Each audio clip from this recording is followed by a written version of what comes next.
በእምነት በኩል ልጆችን ቀርጸው የሚያሳድጉት እናቶች ናቸው። ልጅን ቀርጸው ከማሳደግ የበለጠ ስራ የለም። ትልቁ ስራ ሰውን መቅረጽ ነው። የእባብን ልባምነት በህይወታችን በዚህ ምድር ላይ በምንኖርበት ጊዜ ልንጠቀምበት ይገባል። ግን ብዙ ሰዎች ልክ እንደ በሬው ይሆናሉ። በሬ ሆይ ሳሩን አይተህ ገደሉን ሳታይ። ጌታችን መድኃኒታችን ኢየሱስ ክርስቶስ የዘላለም ህይወት ባለቤት እንድንሆን ስጋዬን ብሉ ደሜን ጠጡ ነው ያለው አይደለ? ስጋዬን ያልበላ ደሜን ያልጠጣ የዘላለም ህይወት የለውም። አንዳንድ ጊዜ በቃ ባልጠበቅነው ሁኔታ አደጋ ላይ ልንወድቅ እንችላለን። ባልጠበቅነው ሁኔታ አውሬ አፍ ውስጥ ልንገባ እንችላለን። እያለን ለመመከር ራሱ ያስቸግርን ሰዎች አሉ። አንቺ ማድረግ የምትችይውን ነገር እግዚአብሔርን መለመን የለብሽም። ከትዳር ውጭም ሌላም ግንኙነትም የፈጠሩ ሰዎች ሲጠየቁ በቃ ማመን አለብሽ ወይ ማመን አለብህ፣ በቃ ሳያዩ የሚያምኑ ብፁዓን ናቸው። አያገባኝም የራሱ ጉዳይ ስላሉ ማለት ነው። ሚስት ለባሏ ዘውድ ክብር ከሆነች እሱም በእሷ የሚከበር ነው። አንድ ሰው እግዚአብሔርን ቃል እንዲኖር የሚያስችለው እንደው 3 ነገሮች ቢነግሩኝ። መጀመሪያ እንኳን ደህና መጡ ወደ እኔ ፖድካስት። እንኳን ደህና ቆየሽኝ ትዕግስት። ከረጅም ጊዜ በኋላ ላይ ነው እንግዲህ ያየሁሽ። ያን ጊዜ እንግዲህ አንቺም ልጅ ነበርሽ፣ እኔም ደግሞ ያው ወጣት ነበርኩ። ልጅ ነበሩ እንጂ ሰውማ እና በዛን ጊዜ ነው እንግዲህ ስላየሁሽ ስለተገናኘን በጣም ደስ ብሎኛል። እግዚአብሔር የተመሰገነ ይሁን። እኔም በጣም ነው ደስ ያለኝ። በጣም ነው እውነት። እኔም እግዚአብሔር ይመስገን ነው የምለው። ከብዙ ጊዜ በኋላ ነው ዛሬ ያው እዚህ ቨርጂኒያ ላይ ፎቶሚ ስቱዲዮ ተገናኝተናል። እንግዲህ ሆነው ግን የዛሬ 18 ዓመት አካባቢ 19 ሜቢ አላውቅም። መስካየዙናንማ እንግዲህ ከተቆጠረ እድሜያችንን ወደ ላይ እንዳይተኩሰው እንጂ 25 ዓመት አይሆነው ብለሽ ነው? ከ25 ዓመት መምህር እንግዲህ እርስዎ የኔንም ነው አብሮት የጨመሩ። እንደዛ ነው። ምክንያቱም 17 እና 18ማ እኔም እዚህ የመጣሁበት ነው። 25 ይሆነዋል፣ 25 ይሆነዋል ማለት ነው። አዎ 25 ዓመት ይሆነዋል ብዬ ገምታለሁ። እዛ ነው። የሚገርም ነው። እንግዲህ እኔ ለተመልካቾቼም በደንብ ግልጽ ማድረግ እፈልጋለሁ። መምህር ብርሃኑ ድሮ ትንንሽ ሆነን ምስካየ ኅዙናን ትምህርት ቤት የኬሚስትሪ አስተማሪያችን ነበሩ 9ኛ ክፍል ላይ እና በጣም የምንወደውት አስተማሪ። የእውነት እዚህ ፖድካስት ላይ ስለተገናኘን አይደለም፣ በጣም ሲገቡ ልስልስ ሲሉና ከዛ የሆነ ፓወር አለ የሚመጣ ብቻ ሲያስረዱ። እኔ ኬሚስትሪ አልወድም ነበረ፣ ሳይንስም ተማሪ አልነበርኩም። በኋላ ግን ይገባኝ ነበረ። ከዛ ደግሞ ምሳ ሰዓቶትን ምሳ የሚበሉበት ያቺ ናት፣ ያቺ 1 ሰዓት ረፍት ይሰበስቡንና ካስታወሱ ክፍል ውስጥ ዴስኳ ላይ ወይ ቁጭ እንልና ጥያቄዎቻችን ይዘን መተን መጽሐፍ ቅዱስ ትምህርት ጥያቄዎቻችንን የሚመልሱልን ነበር። ልጆች ሆነን ያስታውሳሉ? ግን መምህር ትክክል ነሽ። አስታውሳለሁ። ምሳ ሰዓት ላይ የተወሰኑ ተማሪዎችን ጥያቄ ይዘው በመምጣት ያው እነሱን ሳስተምር እንደነበረ ከነሱ አንዷ ነሽ አንቺም ነበር። አንዷ ነሽ ማለት ነው። እና ከዛ ውጪ አጠቃላይ ተማሪዎቹን በተወሰነ የረፍት ሰዓት ላይ ትዝ ይልሽ እንደሆነ ወደ ቤተ መቅደስ ውስጥ ገብተው ትምህርት ምንሰጣቸው ነበረ እና አስተምራቸው ነበር። እኔ ብዙ ጊዜ ትዝ ይለኛል። ያ ሁሉንም ተማሪ የሚያካትት ነበረ። መቅደስ ውስጥ የሚደረገው የአርቡን አይደለም፣ መቅደስ ውስጥ የሚደረግ ትምህርትም ነበረ። ጧትም ላይ ለ15 ደቂቃ ለዚህም ያህልም ትምህርትም ጀምረን ነበረ። ልክ ሰንደቅ ዓላማ ከተሰቀለ ሰልፍ ላይ ስብከት ነበረ። እንደ 15 ደቂቃ ያልበለጠ ያክል በዛም እናገለግል ነበር እና ያው 2 ኬሚስትሪውንም አስተምር ነበረ። ያው መጽሐፍ ቅዱሱንም እንደዚሁ የቤተ ክርስቲያንንም እምነት ስርዓትን በተመለከተ ያንንም አስተምር ነበር። ሁለቱም ጋር ነበሩና በጣም ነው የገረመኝ መገናኘታችን። እኔ እዚህ ስመጣ መምህር ብርሃኑ እኔ እርስዎ ካናዳ ያሉ ነበር የመሰለኝ፣ ግን እዚህ እንዳሉ ስሰማ በጣም ነው የተደሰትኩት። በዚህ አጋጣሚ ለመምህር ኤልያስ ምስጋና ማቅረብ እፈልጋለሁኝ። እርስዎ ጋር የሚያገናኘኝ እሳቸው ናቸውና በጣም አድርጌ ነው ማመሰግነው። አሁንም በድጋሚ እንኳን ደህና መጡ የድሮ መምህሬ ኬሚስትሪ ማስተማሪም እንኳን ደህና ቆይሽ። አንቺም እንግዲህ እዚህ አሜሪካ መተሽ እንግዲህ ለመገናኘት እግዚአብሔር ስላበቃን የተመሰገነ ይሁን። አሜን አሜን። ዛሬ እንግዲህ ያው የድሮ የኬሚስትሪ አስተማሪም አሁን ደግሞ መምህር ብርሃኑን አንዳንድ ነገር ልጠይቅዎት ፈለግኩኝ። እንግዲህ እኔም ያኔ ድሮ ያስተማሯት ልጅ እርስዎም በእርግጥ ልጅ ነበሩ። እንግዲህ አድጋ ትልቆና ወልዳ ከብዳ ስነ ልቦናው ሳይንስ ውስጥ ወይንም የስነ ልቦና ምክክር ላይ ነው ብዙ በጣም ለእኔ ፓሽን ፍቅር ኖሮኝ የምሰራውና መምህር እንግዲህ ያው እንደዚህ አይነት ሙያ ላይ ስንሆን ብዙ ነገር እንሰማለን። እርስዎም እንደ ሃይማኖት አባትነት ሆት ብዙ ሰዎች መቼም ቁስላቸውን መተው ይነግሮታል። ቴራፒስት ናችሁ የሃይማኖት አባቶች በየትኛውም እምነት ላይ ያሉ አባቶች ብዬ አምናለሁ። እና እኔ ስራዬ ላይ ምን ታዘብኩ መስሎት፣ አሁን አንዳንድ ሰው በጣም በተለይ ከባድ የሚባል አንዳንዴ ለጆሮ የሚሰቀጥጥ አይነት ባህሪ ያለውና ምናልባት የእርግብና የእባቧን ሜታፎር ምሳሌ ባመጣ በቃ በትክክል በቃ እንትና እኮ እባብ ነው የሚባል ወይንም ከባድ ነገር ሰዎች ላይ ሲያደርሱ እሰማለሁ የተጎዱ ሰዎች ጋር ስለምሰራ።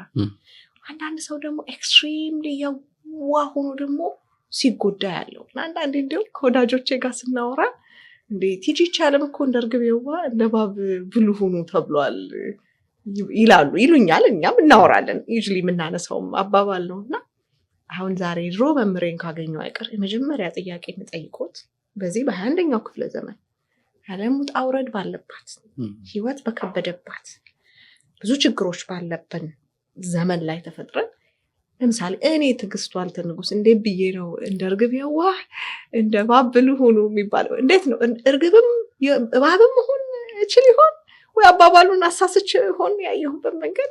መምህር ጥሩ ጥያቄ ነው ትዕግስት። እንግዲህ ብዙ ሰዎች ይህንን ጥቅስ ይጠቅሱታል፣ አባባሉን ይጠቀሙበታል።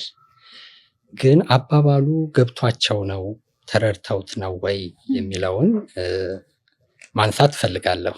እሺ፣ ክብር ምስጋና ለሱ ይሁንና ቃሉን የተናገረው መድኃኒታችን ኢየሱስ ክርስቶስ ነው።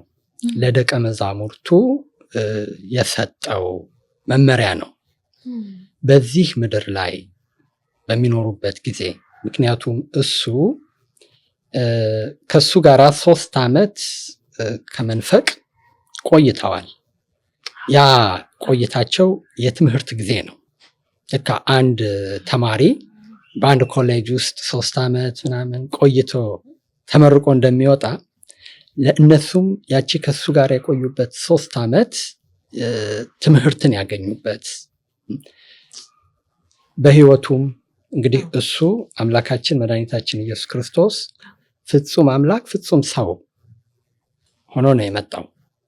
ስለዚህ ሰዋዊ ስራዎችን ሁሉ ከኃጢአት በስተቀር ፈጽሟል፣ አድርጓል። እያንዳንዱን ነገር እያደረገ በተግባር አሳይቷቸዋል። ህይወትን እንዴት እነሱ እሱን መምሰል እንዳለባቸው በትምህርትም ደግሞ ቀርጿቸዋል ማለት ነው። የሚያስተምረውን ትምህርት ይከታተሉ ነበር፣ ይሰሙ ነበር። እና ምንድነው ያላቸው?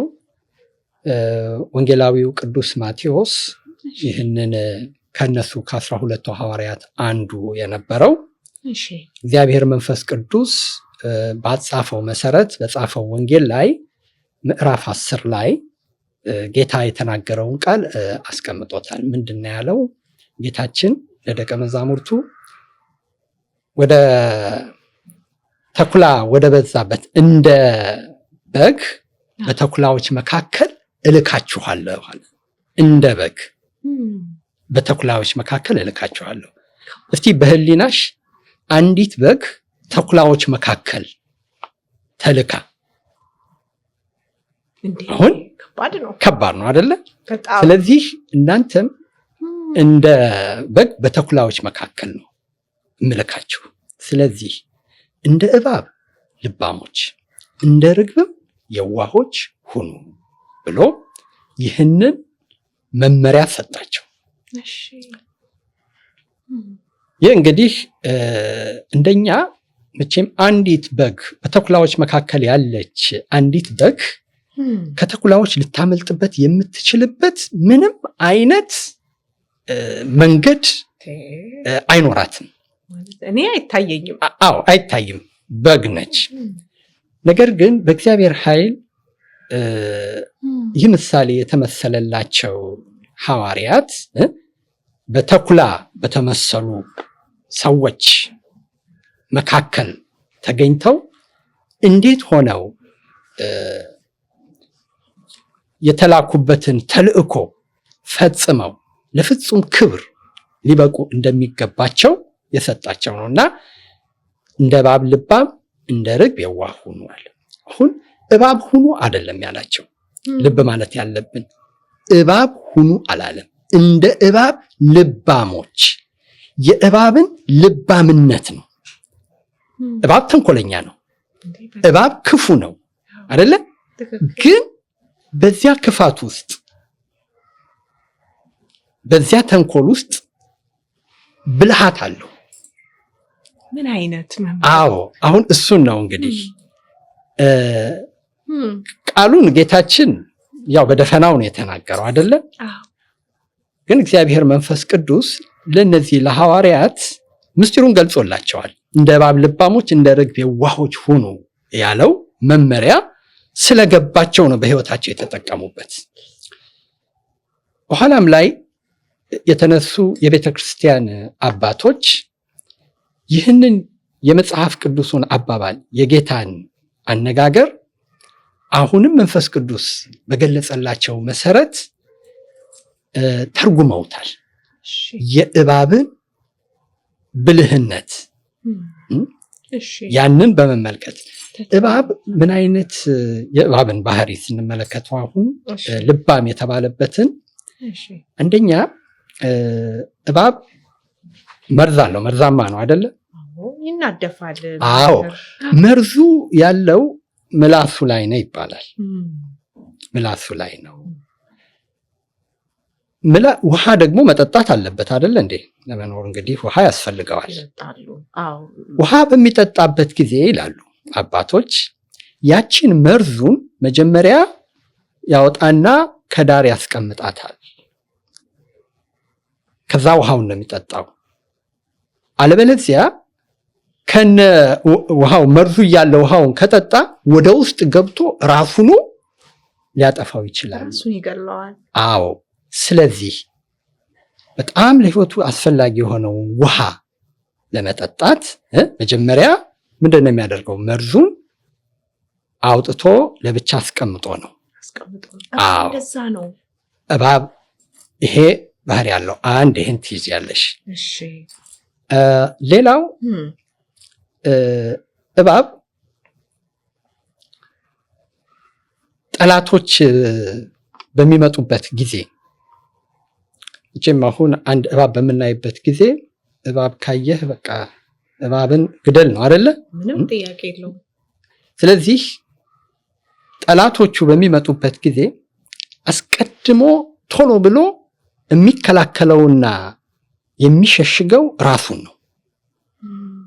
ራሱን ወይ ድንጋይ ስር ጭንቅላቱን ወይ ድንጋይ ስር ይቀብራል ወይ አንድ ነገር ያደርጋል። አሁን እባብ ሆነ ሰውነቱን ትቶ ልንገስ ይላል ካቡን ተጠግቶ የሚል አንድ አባባል አለ። ይህ አሁን ልዩ ሰምና ወርቅ ነው። ግን ካቡን ተጠግቶ ማለት እንግዲህ እባብ ሁል ጊዜ ራሱን ካብ ውስጥ ወይም ድንጋይ ውስጥ ነው የሚቀብረው ለማለት ነው። ያ ወርቁ ሌላ ነው፣ ወደዛ ውስጥ አንገባም። ስለዚህ ይሄ የሚያሳየው ምንድነው? ምንጊዜም ቢሆን ራሱን ለማዳን እባብ ጭንቅላቱን ድንጋይ ውስጥ ይቀብራል። ይሄ ሌላኛው እንትኑ ነው። ሌላውን አካል ቢመቱት ቢቀጠቅጡት ህይወቱ ያለው ራሱ ላይ ስለሆነ ህይወቱን የሆነችውን ጭንቅላቱን ይጠብቃል፣ ይከላከላል። ይሄ ሁለተኛው ነው። እናመጣዋለን ወደ ትርጉሙ ከኛ ጋራ የሚዛመድበት። ይሄ ሁለተኛው ነው። ሶስተኛው እባብ አንድ በጣም የሚወዳት ፍሬ አለች። ሊቃውንቱ ዕፀ ዘዌ ይሏታል። ይቺ ዕፀ ዘዌ የተባለችው ፍሬዋን በጣም ይወደዋል። የዚህን የዕፀ ዘዌን ፍሬ በጣም ስለሚወደው ያው ያችን ፍሬ ለመብላት በሚፈልግበት ጊዜ ሌላ ተቃራኒ ነገር ደግሞ አለ። እሱ ምንም ፍሬዋን ቢወደውም የዕፀ ዘዌን ጥላዋን ካረፈበት ግን ያደክመዋል፣ ያፈዘዋል። ጥላዋ ያፈዘዋል። አዎ የዕጿ የቅጠሉ ካረፈበት ጥላው ይፈዛል። ስለዚህ ዛሬ የሚገርም ነገር ነው የምትነግረኝ። ስለዚህ ምንድነው የሚያደርገው? ጠዋት ላይ ከሆነ የፈለገው ያችን ፍሬዋን ለመብላት በምስራቅ በኩል ይሄዳል። ፀሐይ የምትወጣው በምስራቅ ነው አይደለ? ጠዋት ላይ ሲሆን በምስራቅ በኩል ይሄዳል፣ ጥላዋ አያርፍበትም ማለት ነው። ማታ ላይ ከሆነ ደግሞ በምዕራብ በኩል ይሄዳል። ይሄ ትልቅ ጥበብ ነው አይደለ? እንዴ በጣም ጠብቆ የምትወጣበትንና የምትገባበትን። ምክንያቱም የሚወዳትን ፍሬ አገኛለሁ ብሎ በጥላዋ ፈዞ ለጠላቶቹ ተጋልጦ እንዳይሰጥ ነው ይሄንን የሚያደርገው። እንደ እባብ ልባሞች ሁኑ ሲል እነዚህን የእባብን ሁኔታ አገናዝበው ሊቃውንቱ ክርስቲያንም በክርስቲያናዊ ሕይወት ውስጥ በዚች ምድር ላይ በሚኖርበት ጊዜ ይህን የእባብ ልባምነትን መጠቀም አለበት ነው የመጀመሪያው። አሁን የመጀመሪያው እንግዲህ እባብ ምንድን ነው ብለናል? መርዙን ውሃ በጣም ያስፈልገዋል፣ የሚያስፈልግ ነው። ክርስቲያን ለሕይወቱ የሚያስፈልገው ነገር አለ። ጌታችን መድኃኒታችን ኢየሱስ ክርስቶስ የዘላለም ሕይወት ባለቤት እንድንሆን ስጋዬን ብሉ ደሜን ጠጡ ነው ያሉ አይደለ? ስጋዬን ያልበላ ደሜን ያልጠጣ የዘላለም ሕይወት የለውም ብሏል። ከዚህ ስንጀምር እንኳን አንድ ሰው የዘላለም ሕይወትን አገኝ ዘንድ የክርስቶስን ስጋና ደም መብላት መጠጣት አለብኝ ብሎ ወዲያውኑ ከነ ኃጢአቱ ከነ በደሉ ሄዶ የክርስቶስን ስጋና ደም ቢቀበል ኃጢአት ምንድን ነው? መርዝ ነው አይደለ እንዴ? እነሆ ምን ይላል ካህኑ እጁን በሚናጻበት ጊዜ በቅዳሴ ላይ ንጹህ የሆነ ወደ ስጋውና ወደ ደሙ ይቅረብ፣ ንጹህ ያልሆነ ግን አይቅረብ፣ ለሰይጣንና ለሰራዊቱ በተዘጋጀ በመለኮት እሳት እንዳይቃጠል ይላል። ስለዚህ ንስሐ መግባት አለበት ማለት ነው። ያን መርዙን ኃጢአቱን መጀመሪያ ምን ማድረግ አለበት? ማውጣት አለበት። በንስሐ ማውጣት አለበት፣ መጥፋት አለበት። ጌታችን መድኃኒታችን ኢየሱስ ክርስቶስ በዕለተ ዓርብ በተሰቀለ ጊዜ መራራ ተጠማው ሲላቸው ሐሞት በጥብጠው ጋቱት ይላል፣ ሰጡት። የዛን ጊዜ ተፋው ይላል።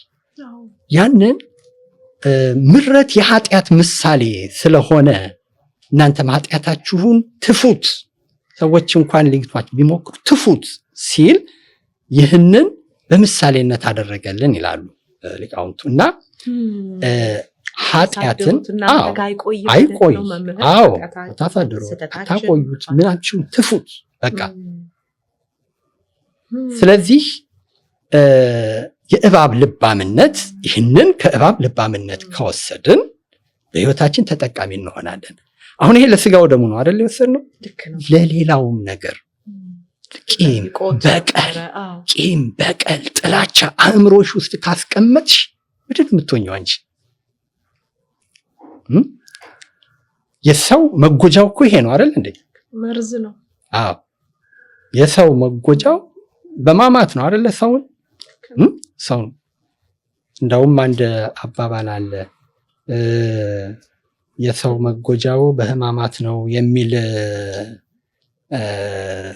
በጾሙ ጊዜ ያለ በለሰኛ በገድ ምንድነው ሰሞነ ህማማቱን አድርጎ የሰው መጎጃው በህማማት ነው።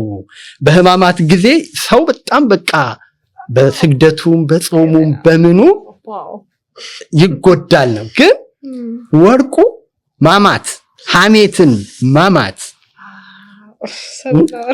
አዎ ስለዚህ ሰው ጥላቻን፣ ሐሜትን የመሳሰለውን ነገር በውስጡ የሚያሳድር ከሆነ መርዝ ነው ያለሱ ህይወት አይሆነውም። እንዴት ብሎ ነው የክርስቶስን ቃል ሲሰማ ሊዋሃድለት የሚችለው? የእግዚአብሔር ቃል ህይወት ነው አይደለ? የህይወት ውሃ ነው ያለው።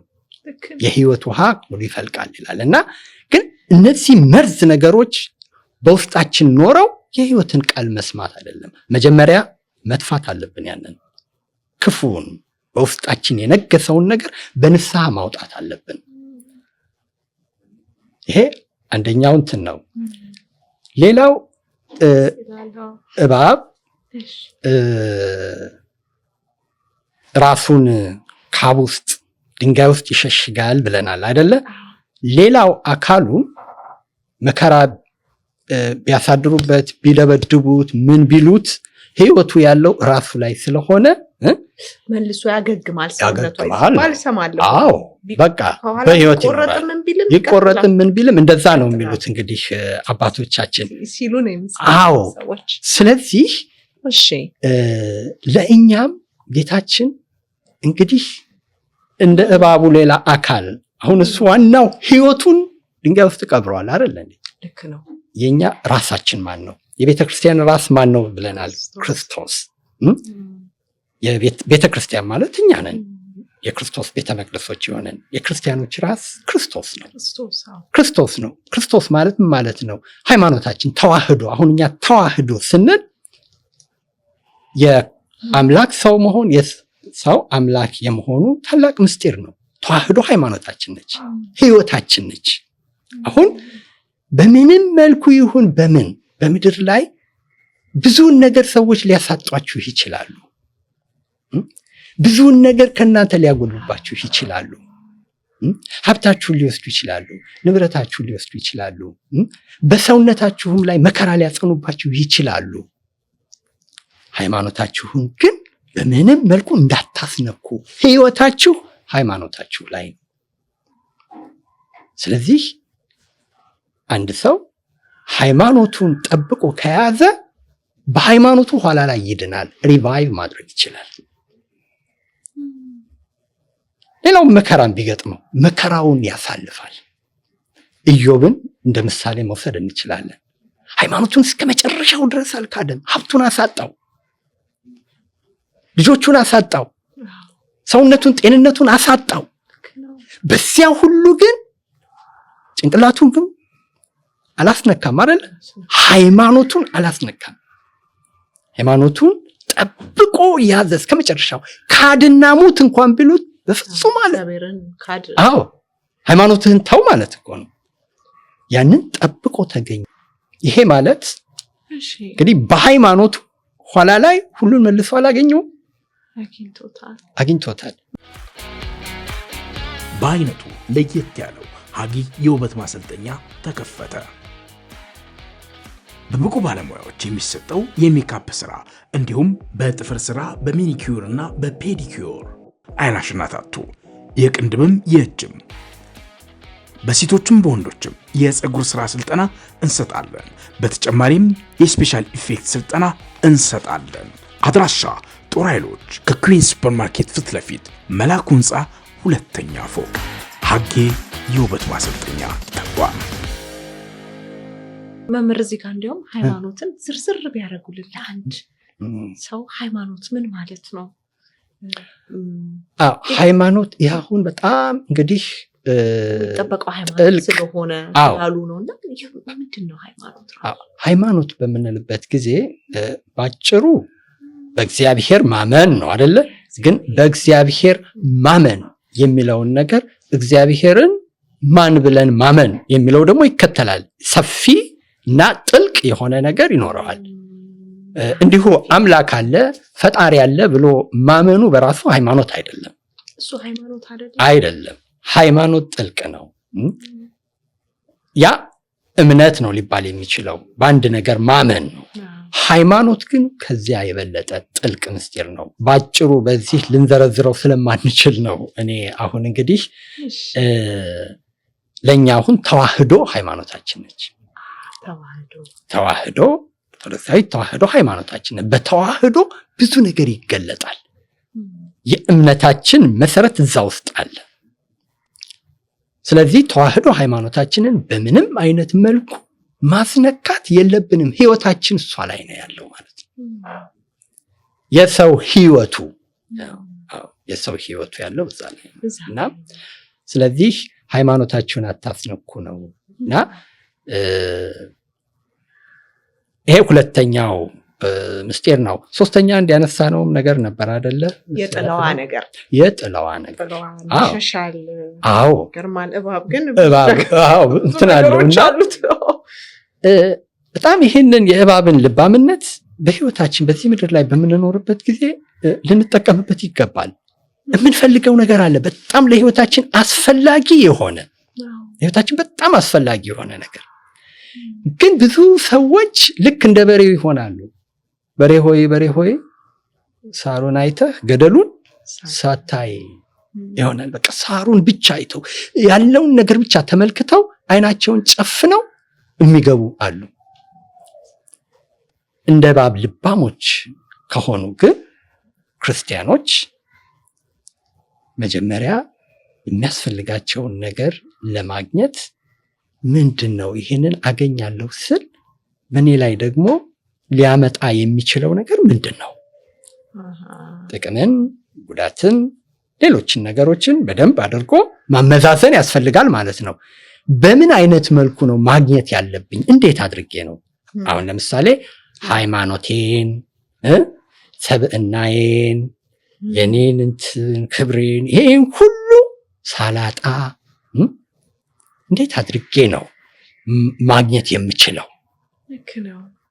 በዛ አንጻር ከሄደ ልክ የእባቡን ብልህነት ይጠቀምበታል ማለት ነው።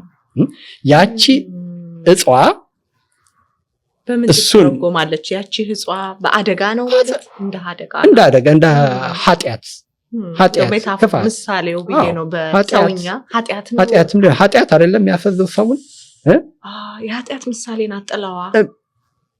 እንደዛ አድርገሽ ልትወስጂው ትችያለሽ። ምክንያቱም ያቺ እጽዋት ታደክመዋለሽ ነው አይደለ?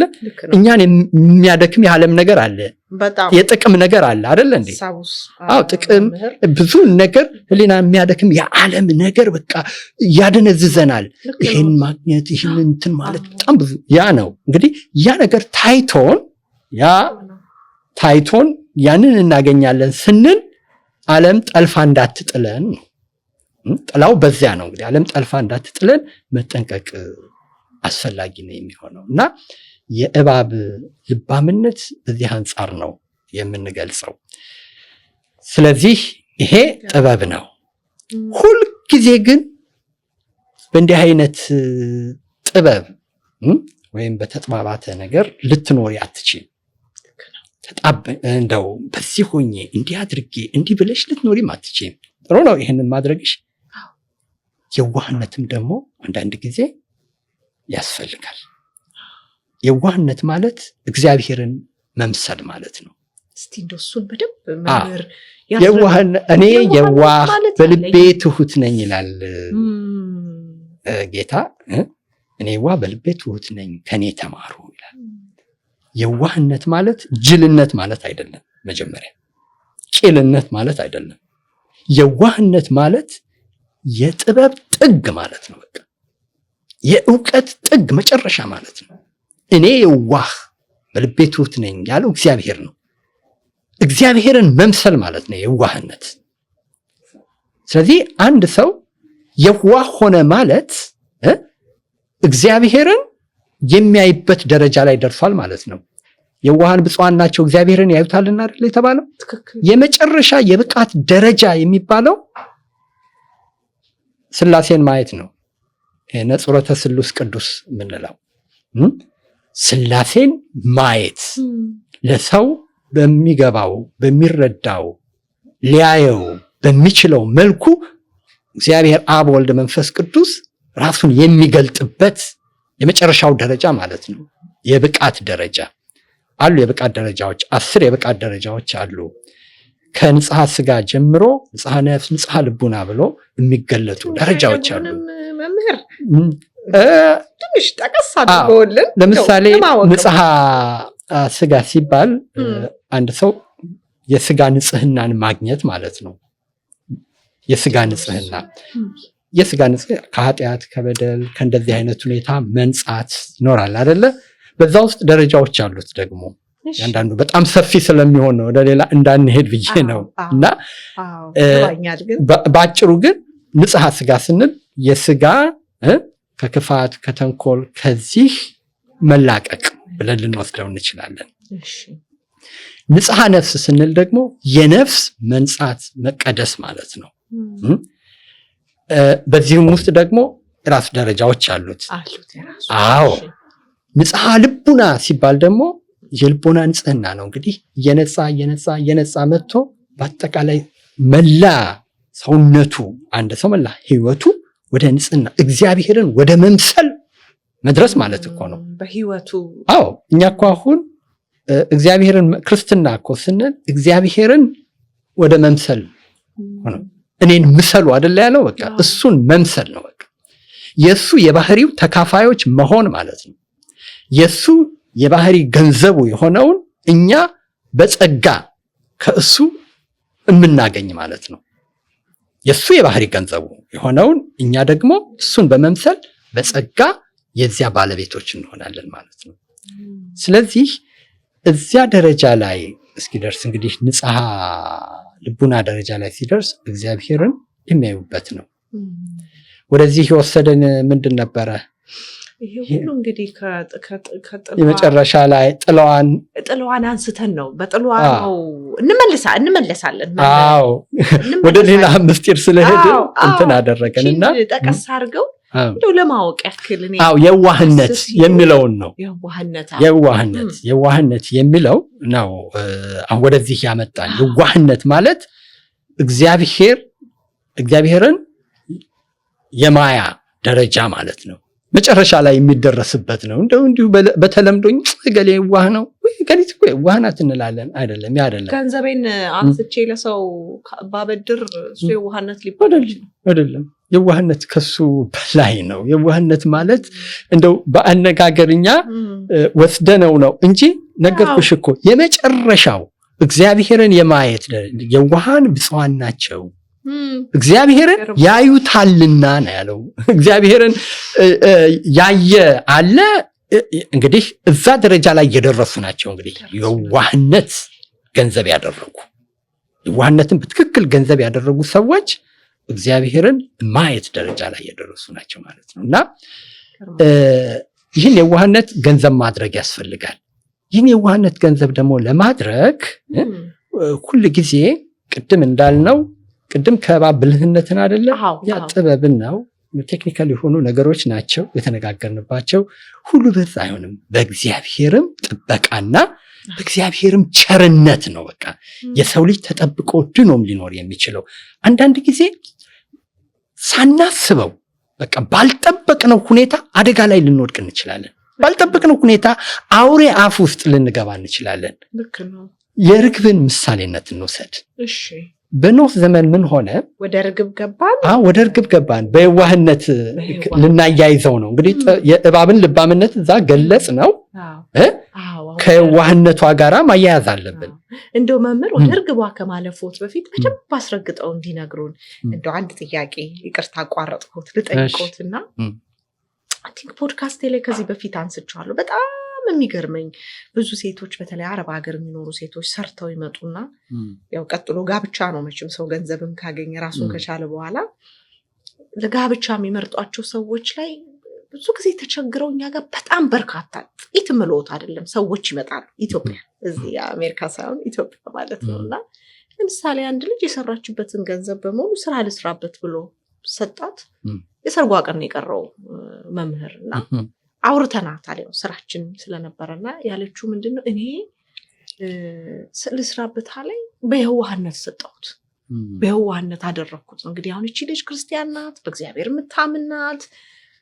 እውነት ለመናገር አብሬያትም አጠገቧ ቁጭ ብለን ከነበሩ ሰዎች መካከል አንዷ ስለነበርኩኝ መምህር እግዚአብሔርን ማማ ፈጣሪ ለምንድነው አሳልፈ የምትሰጠ? እኔ ዋሆኜ ለሱ ገንዘቤን ሰጥቼ ገንዘቤን ይዞብኝ ይጠፋል አለችና እንዳንስ እንደው እኛ እየተሳሳትን ይሆን?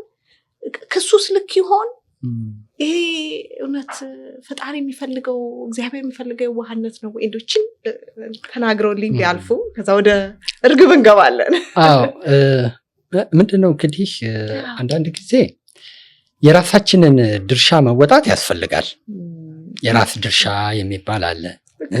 የራስ ድርሻና እንደው ለዚህ ምሳሌ እንደው አድርጌ ባቀርበው ብዙም ጊዜም በስብከትም ደረጃ ላይ ይህንን አነሳዋለሁ። አልዓዛር በሞተበት ጊዜ ጌታችን መድኃኒታችን ኢየሱስ ክርስቶስ ወደ እሱ ዘንድ መጣ። ያው ለቅሶ ላይ ተቀምጠዋል። መሞቱን ያውቃል። እዛው ሆኖ እያለ ሞቱን አውቋል።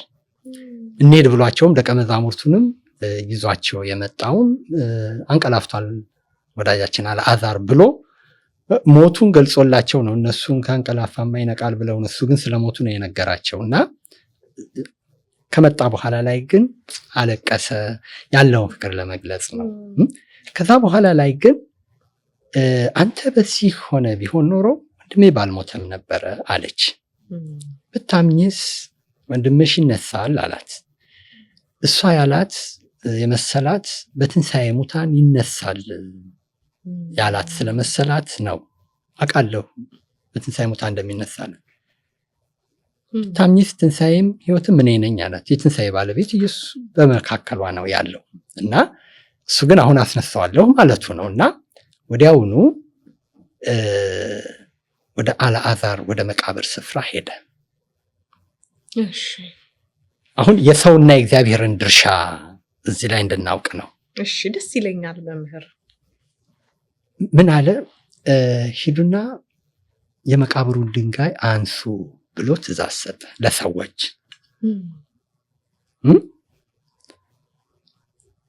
የመቃብር ድንጋይ ማንሳትን ሰው አይችልም? ይችላል አይደል?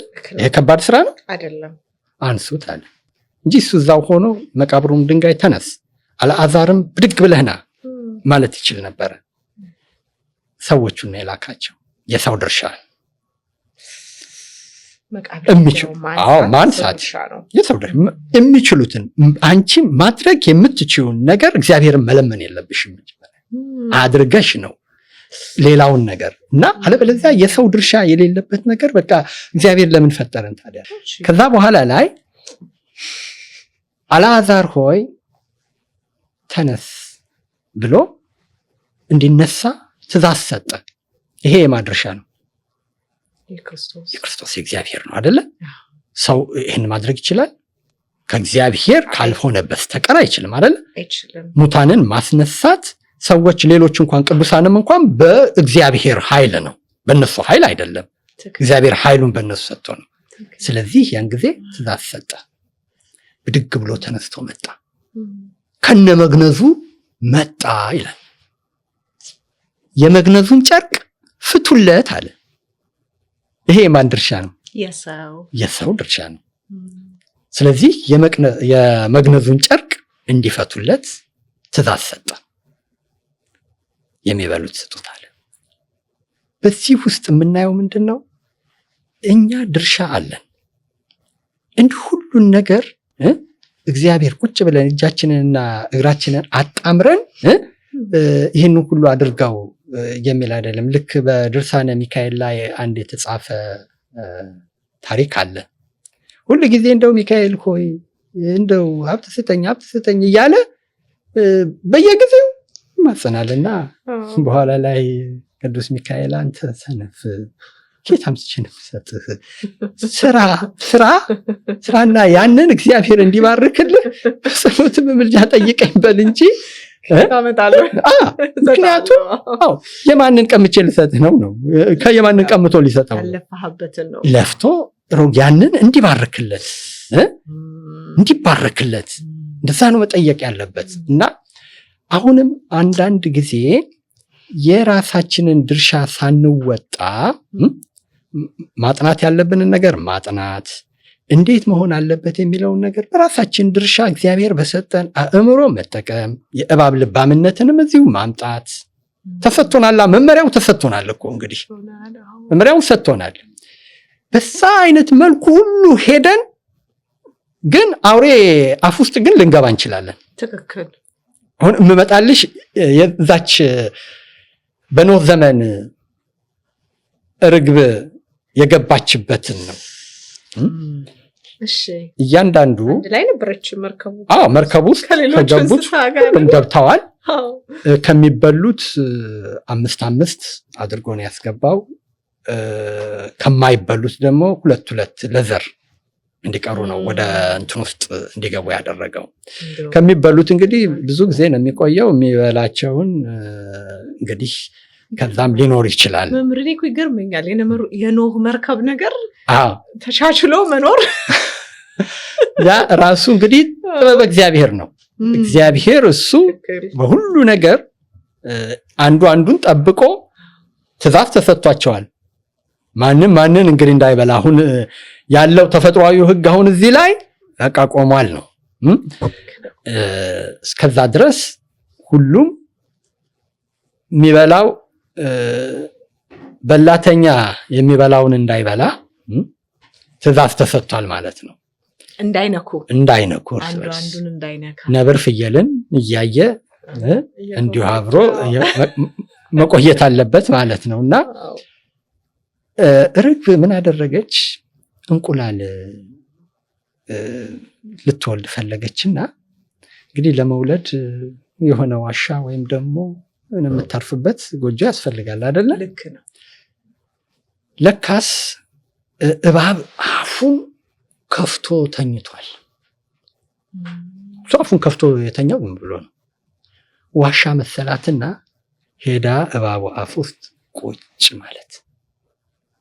አሁን እንግዲህ እሱ አይደለም ከባድ ነው። ከመጣሽ ማርያም ታምጣሽ ብሎ እሱ ስልቅጥ ማድረግ ይችላል አይደለ? ያንን ግን እንዳያደርግ ይኸው የእባብ ልባምነትም እዚህ ላይ መጣ። ልባም ስለሆነ እሷን በልቼ ኖህ አይምረኝም፣ እዛው እንትን ውስጥ ነው የሚጥለኝ፣ ነፈር ውሃ ውስጥ ነው የሚጥለኝ፣ እሷን በልቼ ከምበላ ብሎ አፉን እንደከፈተ ቆየ። እንቁላሏን ጥላ እስክትወጣ ድረስ። ምክንያቱም እንቁላሏ ግን ይቀርለታል እሱ። እሷ እንቁላሏን ጥላ ወጣ ሄደች። እንቁላሉን በላ፣ አይጠየቅም። እንቁላሉ ጥያቄ ውስጥ አይገባም። ተመልከቺ ምን ያህል ልባምነት እንግዲህ እንዳለ። እንደ እባብ ልባሞች ሁኑ የሚለው አንዱም ይሄ ይጠቅሱታል። እድሜን በሙሉ የሰማሁት ቃል ነው መምህር። እንደ እባብ ልባም እባብ ከምንድን ልብ አለው እንላለን እኮ። እና አሁን ይሄ በዛን ዘመን ጊዜ የዋሂት ርግብ አሁን የዛን ጊዜ እንግዲህ ተመልከቺ ጭንቀት ውስጥ ነው ያለችው አይደለ? መውለድ እንቁላሏን መውለድ ነው የምትፈልግ፣ የምትወልድበት ቦታ ትፈልጋለች። በእሷ ዘንድ ያ ዋሻ ነው የመሰላት። እንዲህ ሳናውቀው ገብቶሻል? በየዋህነት ሳናውቀው አውሬ አፍ ውስጥ ልንገባ እንችል ይሆናል። እግዚአብሔር ግን ልክ በጥበቡ ይችን ርግብ በእግዚአብሔር ጥበብ አይደለ ተጠብቃ ሄደችው። ልክ ነው። ለእሱ ምን ሰጠው ማለት ነው? እባብ ልባም ሆኖ እሷን እንዳይበላ እሷን የበላሁ እንደሆነ እኔም ልበላ እችላለሁ ብሎ አፉን አዝኖላት አይደለም፣ ለራሱ ጥቅም ነው። አዎ በአውሬ አፍ ውስጥ እኛም አውሬ በሆኑ ሰዎች አፍ ውስጥ በእንዲህ አይነት መልኩ እንኳን ብንገባ በእውነት እኛ ጋር ቅንነት ካለ ቅንነት ያወጣናል። ከአውሬ አፍ ነጥቆ ያወጣል እግዚአብሔር። ይህም በብዙዎች ታይቷል እና በህይወታችን ሁል ጊዜ ተጠብበን በጥበባችን ብቻ እንደው የምንኖር አድርገን መውሰድ የለብንም። እውቀትም ቢኖረን ጥንቃቄም ቢኖረን በቃ ጥንቃቄ እውቀቴ እንትኔ ያኖረኛል በዚህ ነው ተጠብቄ የምኖረው ብሎ በዚህ ትምክህት መመካት አስፈላጊ አይደለም። የእግዚአብሔር ቸርነት ካልታከለበት ዜሮ ሊሆን ይችላል የኛም ጥበብ። ስለዚህ የዋህነትንም ገንዘብ አድርጉ ያለው ከዚያ አንጻር ነው እና አንዳንድ ጊዜ በህይወታችን ውስጥ የምናደርገው የምንሰራው ነገር መመሪያ ሆኖ የተሰጠንን ነው። በሐዋርያት ህይወት ውስጥ አሁን ብንመለከት ሐዋርያትን እንግዲህ ወደ ዓለም ላካቸው። በአብ በወልድ በመንፈስ ቅዱስ ስም እያስተማራችሁ እያጠመቃችሁ ደቀ መዛሙርቴ አድርጓቸው ብሎ የላካቸው። ይህንን መልእክት ይዘው ነው የሄዱት እና እንግዲህ አስቀድሞም እንደተገለጸ በተኩላዎች መካከል ነው ልካችኋል ያለው። ተኩላ መካከል ውስጥ ነው የገቡት። መጀመሪያ የራሳቸው ወገኖች የሆኑ እግዚአብሔርን እናመልካለን የሚሉ ጌታን የሰቀሉ ፈሪሳውያን አይሁድ እነሱ ውስጥ ነው መጀመሪያ ፈተናው የገጠማቸው እና አሁን ቅዱስ ጴጥሮስና ቅዱስ ዮሐንስ አንድን በቤተ መቅደስ ውስጥ ሽባ ሆኖ የኖረ ሰው እንደው የሳንቲም ድቃቂ ይሰጡኛል ብሎ ለመናቸው፣ ሌላውን እንደሚለምን። ከዛ ጴጥሮስና ዮሐንስ ወደሱ ተመለከቱ፣ ዞሩና ምን አሉት? ወደኛ ተመልከት አሉት። አይ እንደው ብር ሊሰጡኝ ነው እንግዲህ ብሎ ነው እሱ ከነሱ የጠበቀው ልመና ነው። ወደኛ ተመልከት ሲሉት ወደ እነሱ ትኩር ብሎ ተመለከተ። ብርና ወርቅ የለኝም አለው፣ ያለኝን ግን እሰጥሃለሁ። በናዝሬቱ በኢየሱስ ክርስቶስ ስም ተነሳና ተመላለስ አለው። ያ ሽባ ሆኖ ለስንት 40 ዘመን የኖረ ሰው ብድግ ብሎ መመላለስ ጀመረ። እዛ ያሉት ሁሉ ተደነቁ። ከዚያ በኋላ ላይ ሁሉም በቃ ተሰባሰቡ። እንዴት ነው የሚሆነው እያሉ ሲደነቁ ያን ያደረገው ማን እንደሆነ እነ ቅዱስ ጴጥሮስ ሰበኳቸው። ይህን ያደረገው እናንተ ለመስቀል ሞት ያበቃችሁት ኢየሱስ ክርስቶስ ነው። እሱ ግን የሞትን ጣር አጥፍቶ ተነስቷል። እነሆ ይህን ድንቅ ስራ በእኛ አድሮ የሚሰራው እሱ ነው ብሎ ስለ ክርስቶስ ሰበኳቸው። በጣም ብዙ ሰዎች አመኑ ይላል። በጣም ብዙ። በዚህ ጊዜ ፈሪሳውያኑ እጅግ ተናደዱ። እነኚህን ሰዎች ዝም ብለን ከተውናቸው በቃ ሰው ሁሉ ሊያምን ነው፣ ኢየሱስ ሊያምን ነው አሉና እነሱን ወደ ወህኒ ጣሏቸው፣ አሰሯቸው ማለት ነው። ወደ እስር ቤት ውስጥ ከተቷቸው፣ እስር ቤት አስገቧቸው። በእስር ቤት ውስጥ እያሉ መመካከር ጀመሩ በእነሱ ላይ። ነገ ጠዋት ነው እንግዲህ ፍርድ ይሰጣል ያሉት። ልክ ጠዋት ላይ አመጧቸው። ልክ እንደ እባብ ልባሞች እንደ ርግብ የዋሆች ሁኑ የሚለውን ነገር በህይወታቸው እንዴት እንደተጠቀሙበት ነው። ከዚያ ፊት ለፊት አቀረቧቸው። በዚህ ስም እንዳታስተምሩ ደግመን ደጋግመን አልነገርናችሁም ወይ አሉ። እንግዲህ የሊቀ ካህናቱ ትልልቅ ባለስልጣኖች መጥተው ነው እንግዲህ የአይሁድ ሽማግሌዎች፣ ካህናት ሁሉ ተሰብስበው ባለበት ይህን ጥያቄ አቀረቡላቸው ለነሱ። አሁን ፍርድ ነው እንግዲህ ሻንጎ፣ የአይሁድ ሻንጎ ውስጥ ነው እንግዲህ ያቀረቧቸው።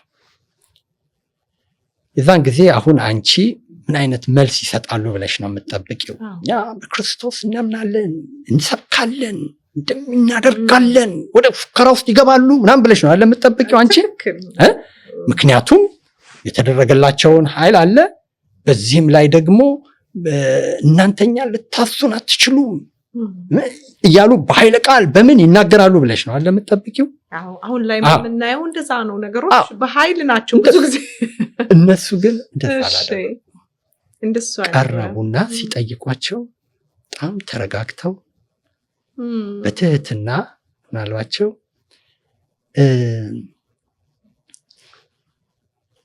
ለእግዚአብሔር ወይስ ለሰው እንታዘዝ ዘንድ ጥያቄ ነው። በእግዚአብሔር ፊት የእግዚአብሔርን ትእዛዝ ትተን ለሰው ልናገለግል የሰውን ትእዛዝ እንድንጠብቅ እነሆ እናንተ ይህን ነው የምትሉን የሚል ጥያቄ ነው ያቀረቡላቸው። ይሄ ከባድ ጥያቄ ነው። ምክንያቱም እነዚህ እንደ እግዚአብሔር ፈቃድ እንደ እግዚአብሔር ሕግ ኑሩ እያሉ የሚያስተምሩ የአይሁድ ፈሪሳውያን ናቸው። ለሰው ትእዛዝ ለሰው ወይስ ለእግዚአብሔር? ለማን ነው ልንታዘዝ የሚገባን አሉ።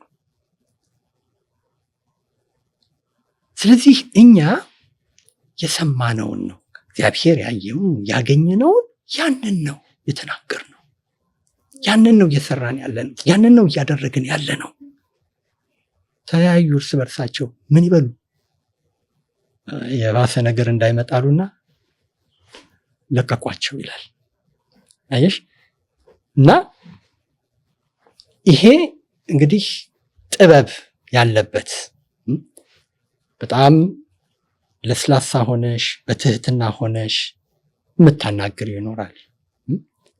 አንድ ጊዜ ቅዱስ ጳውሎስ ሊቀ ካህኑን አንተ የተለሰነ መቃብር አለው። አሁን እንዴ ሊቀ ካህኑን ነው የተለሰነ መቃብር የምትለው አለ። የተለሰነ መቃብር ማለት እንግዲህ ከላይ በጣም ያምራል፣ ውስጡ ግን የያዘው ሞተ ነው እንደማለት ነው፣ አስከሬን ነው እንደማለት ነው። እና በኋላ ላይ መለስ አደረገና ሊቀ ካህን ነው እንዴ? የእግዚአብሔርን ሊቀ ካህን አትስደብ አትናገር ይላል።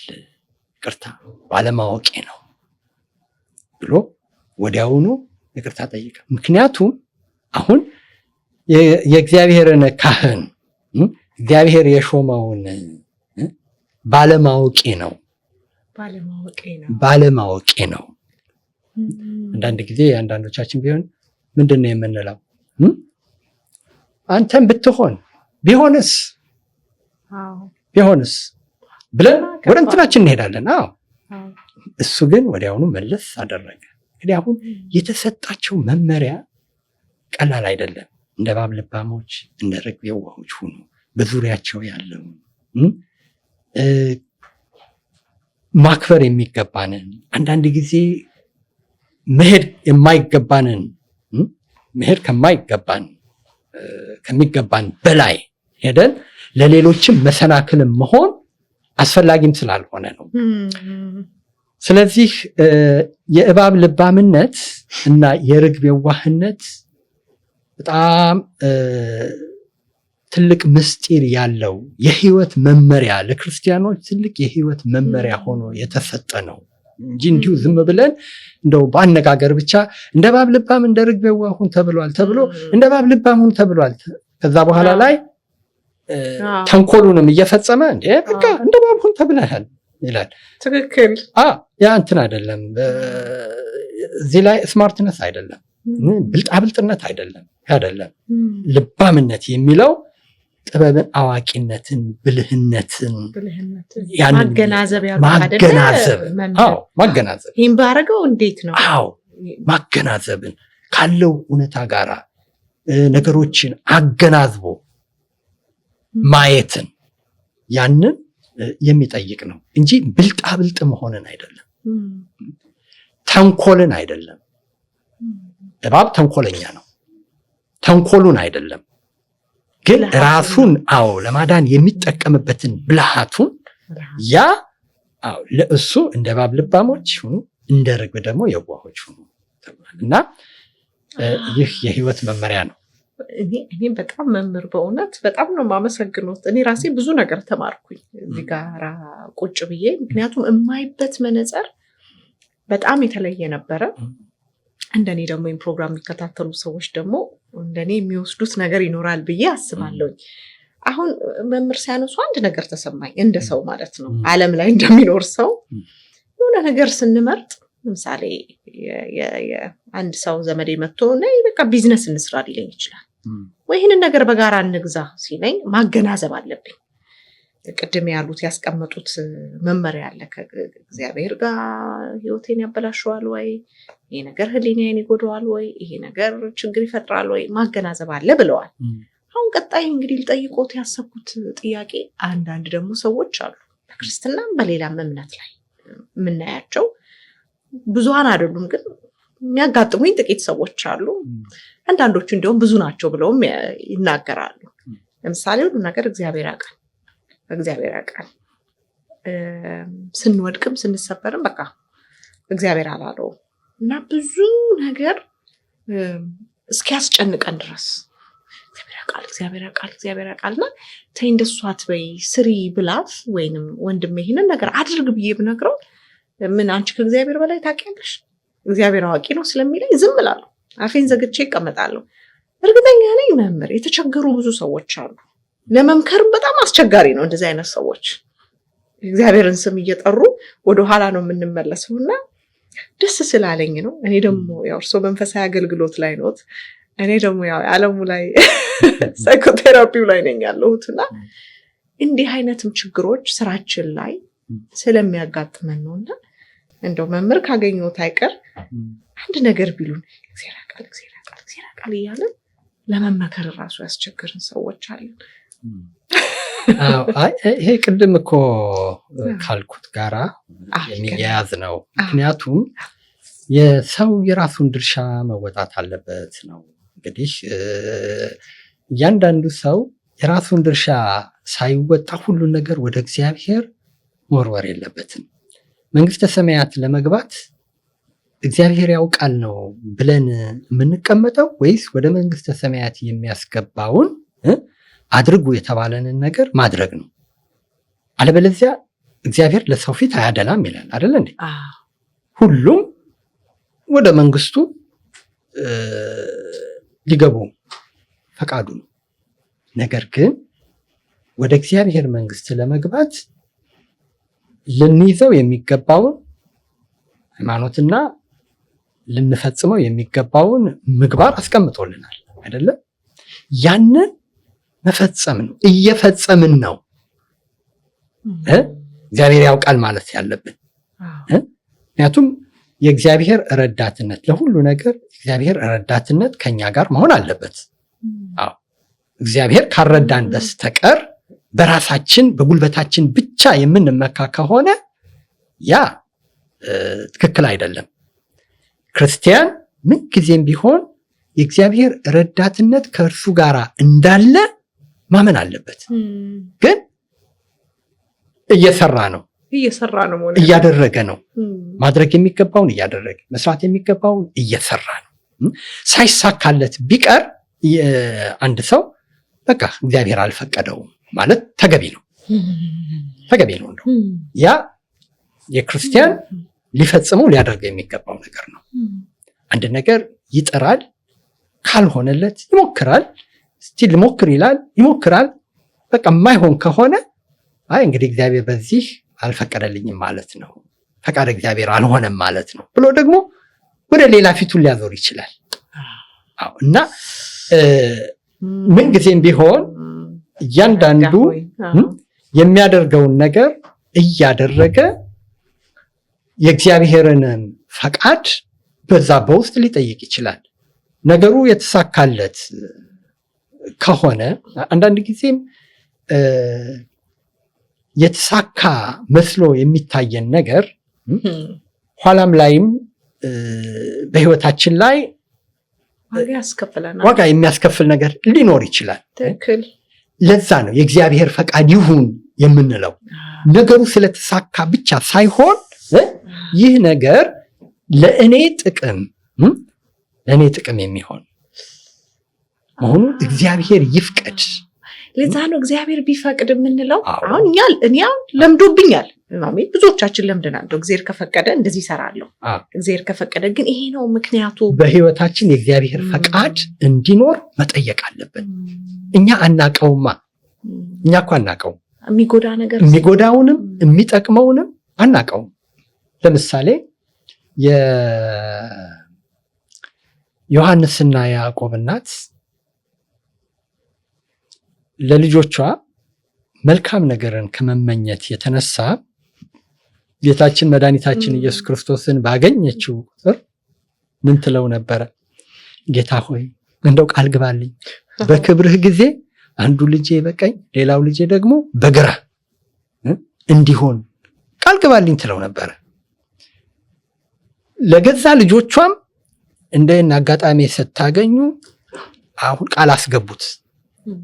በክብር ጊዜ ማለት ነው። እሷ ምንድነው በሁሉም ሰው ታስብ የነበረው በቃ አሁንማ ንጉሳችን የሚሆነው እሱ ነው፣ ይነግሳል፣ አንድ ቀን እሱ መንገሱ አይቀርም ብለው ምድራዊ ንግስና፣ ሰማያዊውን ንጉስ ምድራዊ ንግስናን ይነግሳል ብለው ይጠብቁ ነበረ።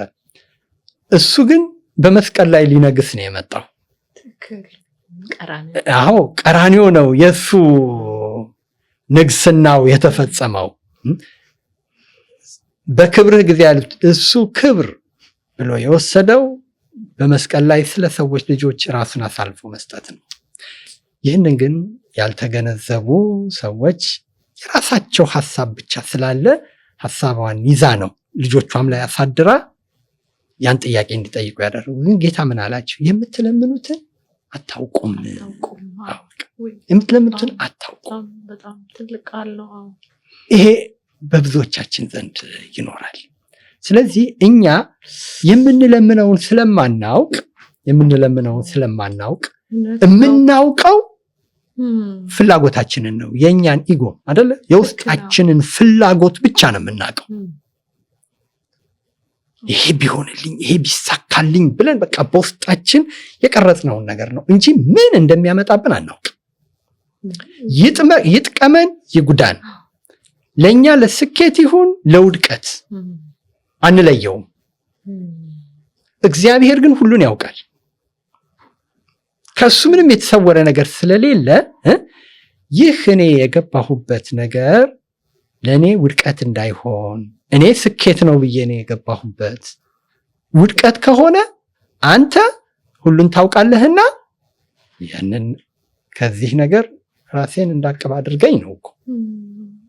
በሆነ ምክንያት አድርገው እግዚአብሔር ያንን ያስቀረዋል ማለት ነው። ስኬት የመሰለው ነገር ኋላ ውድቀትን የሚያስከትለው ነው ከተገኘ እግዚአብሔር ሊያደርገው ይችላል። ስለዚህ እንደ እግዚአብሔር ፍቃድ ብሎ የሚሄድ ሰው ሄዶ እዛ አንድ ቦታ ላይ ቢቆምበት መማረር የለበትም። ግን እኛ እናማራ። አዎ መሆን የለበትም። በእምነት ውስጥ ካለን እግዚአብሔር እሱ ሁሉን ያውቃል፣ ከኔ የበለጠ እሱ ያውቃል። ሄጄ እዚህ ላይ ስታክ አደረገ ይሄ ነገር እግዚአብሔር ወደፊት የሚመጣውን የሚያውቅ ስለሆነ እሱ ሁሉን ያውቃል ብለሽ ለእግዚአብሔር አሳልፈሽ የምትሰጪው በእንዲህ አይነት ሁኔታ ነው። በእምነት ያለ ሰው ሁል ጊዜ ይህንን ነው ማድረግ ያለበት። ግን መምህርነት ለመናገር በጣም ነው የምናማርረው። በቃ እግዚአብሔርም አያየኝም፣ እግዚአብሔርም አይሰማኝም ነው የምንለው። ግን አሁን እንዳሉት ለእኔም እንደ አንድ ቴካዌ የወሰድኩት መጠየቅ፣ ፈቃድን ከሆነ ጥሩ ከሆነ አድርግልኝ፣ ካልሆነ ደግሞ ቅድም እንዳሉት ከፊት ዞር አድርገው ከፊቴ ብሎ መለመን ትልቅ ነገር ነው። ግን በቃ ለምዶብን ነው። ትጠይቂያለሽ ያንን ጉዳይ፣ ስራሽን ግን ትቀጥያለሽ። አንቺ የሚገለጸው በስራ ነው። እግዚአብሔር የሚገለጸው በስራ ነው እንጂ ወርዶ እሱ መጥቶ ይሄንን ነገር አልፈቀድኩትም ብሎ እንዲነግረን ወይም ደግሞ የሆነ መልእክተኛ እንዲልክልን መጠበቅ የለብንም። በአንድም በሌላም መልኩ እግዚአብሔር ይናገራል ነው አይደለ? ስለዚህ ሂደቱ በራሱ የሚገልጸው ነገር ይኖራል። በእምነት የሚኖር ሰው ምንጊዜም ቢሆን ለእግዚአብሔር ነገሮችን አሳልፎ ይሰጣል። በጣም ደስ የሚል ትምህርት፣ ደስ ብሎኝ እየተማርኩኝ ነው መምህር። አሁን ደግሞ ወደ ከርግቧም ከባቧም እንወጣና ወደ ጋብቻ ወደ ቤተሰብ ልውሰዶት። መቼም የካህን ስራም ያው ጋብቻም ይነካል። በጋብቻ ውስጥም አስተምሮትም አለ፣ የሚያገኟቸውም ሰዎች አሉ። ምክንያቱም እንግዲህ በኢትዮጵያ ኦርቶዶክስ ተዋሕዶ እምነት ውስጥ አባቶች ካህናቶች ቴራፒስት ናቸው። ሰው መጥቶ ብዙ ነገር የሚያወራው አባቶች ነውና ወደ ጋብቻ ላምጣዎትና አሁንም በአንጻራዊ እንዲቀመጥ ነው ፈልጌያለሁ። ወድጃታለሁ የእባቧንና የእርግቧን ጋብቻ ውስጥ እንግዲህ ያው ሰዎች ጥሩ ጋብቻም አለ፣ ከባድም ይሆንባቸዋል። አንዳንድ ሰዎች ሜቢ ከወንዶቹ ልጀምርና በጣም የትዳር አጋራቸውን ሚስታቸው ላይ ጫና አድርገው ለምን ጫና አደረክብኝ ወይም አደረክባት ተብሎ ሲጠየቁ ያው የቤቱ ራስ ነኝ ባል የቤቱ ራስ ነው ብለው ከዛም በላይ ደግሞ ጥቅሶችን በደንብ የሚያውቋሉ መምህር። አንዳንዴ በጣም እስኪገርመን ድረስ እኛ ስራ ላይ እኔ ጋብቻ ላይ አልሰራም፣ ግን በፊት እሰራ ነበረ። አንድም ስላልገባኝ ይሆናል የተውኩት እሱን ስራ ይጠቅሷልና ያልፋሉ፣ ያመልጣሉ። በሌላው መልኩ ደግሞ እንዲሁ ባሎቻቸው ላይ ጫና የሚያደርሱ ደግሞ እህቶች ሚስቶች አሉና አሬ ነገር ልክ አይደለም ሲባሉ እንዴ አምሮኛ ሚስት ለባሏ ዘውድ ናት ለምንድን ነው ያገባኝ ብለው በኢኮኖሚው በስሜትም ጫና ደግሞ የሚያደርጉ ሴቶች አሉ። እና ምናልባት እንደ ቅድሙ እንደ እርግቧና ባባ አልገባንም መሰለኝና የቤተክርስቲያን አስተምሮት ትዳር እንግዲህ አሁን ጥቅሶችን እንደ ራሳችን ለራሳችን አጠቃቀም ልክ ይሄ እያንዳንዱ ለሚፈጽመው ለራሱ ጥቅም ለሚያውለው የሚጠቀምባቸው ጥቅሶች አሉ። ልክ ወይን ያስተፌስህ ልበሰብ እንደሚለው ማለት ነው። አሁን በጣም በቃ ስካርን ለማበረታታትና ያንን ለመደገፍ አብዝቶ መጠጣትን ለመደገፍ ብለው እችን ጥቅስ የሚጠቅሷት እንዳሉ ሁሉ ማለት ነው። ሚስቶቻቸውን ደግሞ በጣም የሚጨቁኑ ወይም ደግሞ በሚስቶቻቸው ላይ አግባባዊ ያልሆነ ነገር የሚፈጽሙ ባሎች ባል የሴት ራስ ነው፣ ሚስት ለባሏ አትገዛ ይላል መጽሐፉ ብለው ያው እንደ እነሱን እንደ ገዢ ሚስትን እንደ ተገዢ አድርገው ገዢና ተገዢ ካለ ተገዢ ያው እንግዲህ ይጨቆናል፣ ገዢ ይጨቁናል ነው። ቢጨቁንም መብቱ ነው የሚል አይነት ትርጉም የሚሰጡት አሉ። ይሄ የተሳሳተ ትርጉም በጣም በጣም በጣም የተሳሳተ ቅዱሱን የእግዚአብሔርን ቃል በማይሆን ነገር አጣሞ መውሰድ ነው። አዎ በእርግጥ ነው ክርስቶስ የቤተ ክርስቲያን ራስ እንደሆነ ሁሉ ባልም የሚስት ራስ ነው ብሎ አስቀምጧል። መጽሐፍ ቅዱስ በተለይ ቅዱስ ጳውሎስ የባልና ሚስትን ነገር መስሎ ያቀረበው በማን ነው? በጌታና በቤተ ክርስቲያን ነው። ሙሽራ ሙሽሪት፣ ሙሽራው ኢየሱስ ክርስቶስ ነው። ሙሽሪት ደግሞ የተባለችው ቤተ ክርስቲያን ነች። ስለዚህ ሙሽራው ኢየሱስ ክርስቶስ የቤተ ክርስቲያን ራስ ነው አይደለ? የቤተ ክርስቲያን ራስ ማን ነው ስንል ክርስቶስ ነው አይደለ? አዎ። ቤተ ክርስቲያንስ የክርስቶስ ምኑ ነች ስንል አካሉ ነች። ክርስቶስ የቤተ ክርስቲያን ራስ ነው። ቤተ ክርስቲያን ደግሞ የክርስቶስ አካሉ ናት። አካሉ የሆነችውን ቤተ ክርስቲያንን እንዴት እንደወደዳት እና ራሱን አሳልፎ እስከ መስጠት እንዴት እንደደረሰ ክርስቶስ ቤተ ክርስቲያንን እንደወደዳት እስከ ሞት ድረስ ራሱን አሳልፎ እንደሰጣት ባሎች ሆይ ሚስቶቻችሁን ልክ እንደዚያ አድርጋችሁ ውደዱ ነው ያለው። በጣም ትልቅ አባባል ነው። በጣም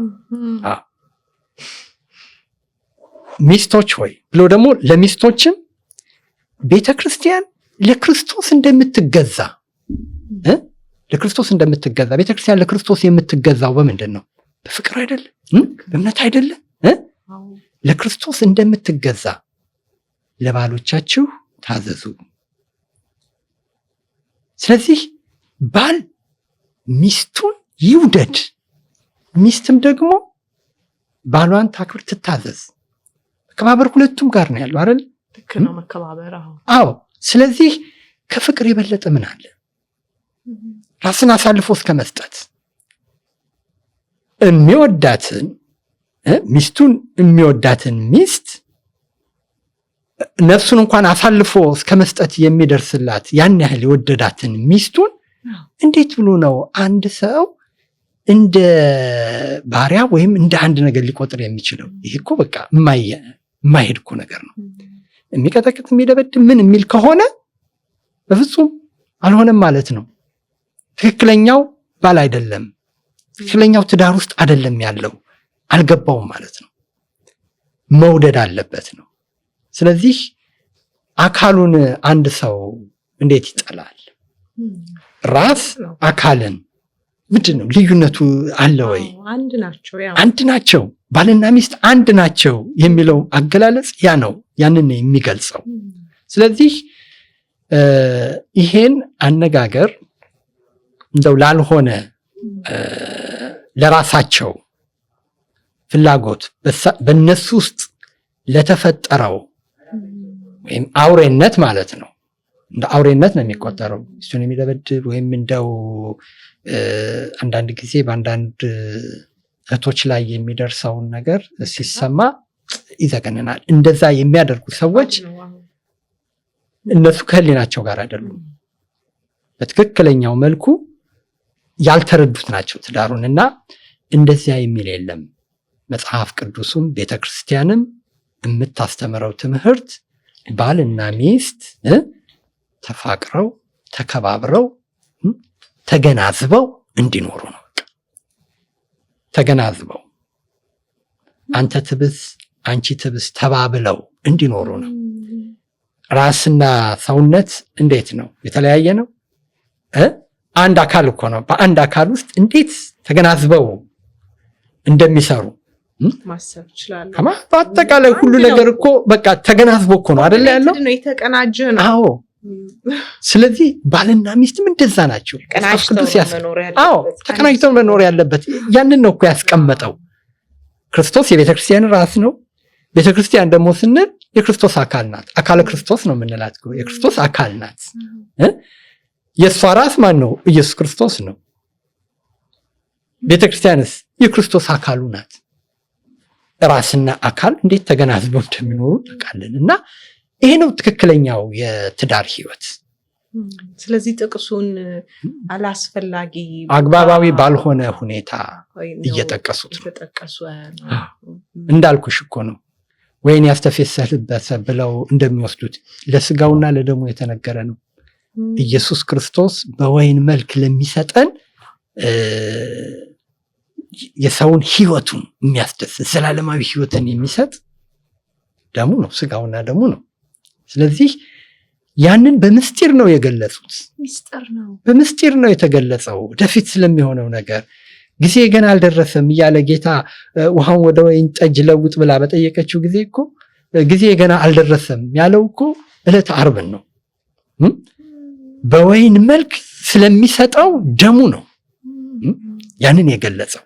ስለዚህ በቤተ ክርስቲያን የሚገለጸውን ነገር ከላይ ያለውን ብቻ እየወሰዱ ለራሳቸው ጥቅም የሚያውሉ ሰዎች በእውነት በእግዚአብሔር ዘንድ ቅጣት ያገኛቸዋል።